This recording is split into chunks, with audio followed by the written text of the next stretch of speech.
నాతో సమానుడు అనుకుంటున్నాడు ఈ బ్రహ్మగారు. ఆయన బ్రహ్మమస్తకావళి నిబద్ధతే నమ శివాయ అని పేరు.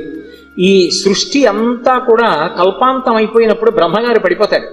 పడిపోతే చూస్తాట శంకరుడు, అయ్యో పాపం, మొట్టమొదట పుట్టాడు అందరికన్నా, వేదములు ఇచ్చి సృష్టి చెయ్యమన్నాను, ఈయన కూడా బొత్తిగా ఇలా శ్మశానంలో పడిపోతే ఏం బాగుంటుంది, ఈయనకు మంచి స్థానం ఇద్దామని చెప్పి ఆ పుర్రి తీసి ఓ తడపలో గుచ్చుకుని మెళ్ళో వేసుకుంటాడు. ఆయనకి చేతకాక కాదు, ఓ బంగారం గొలుసు చేయించి ఇచ్చేవాళ్ళు లేక కాదు, బ్రహ్మగారిని గౌరవించడానికి ఓ పుర్రేసుకున్నాడు.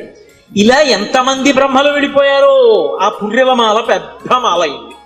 పునుకల పేరు కంఠమున భూరి భుజంగము భూషణంబుగా అనయము భస్మధారణము ఎద్రి నివాసము మేరు విల్లుగా అనుగుగ దంతి చర్మమును హస్తమునందు కపాల చోళముల్ పడిబడిదల్తు శంకరు కృపావర రూపమును ఆశ్రయించదన్నంటారు.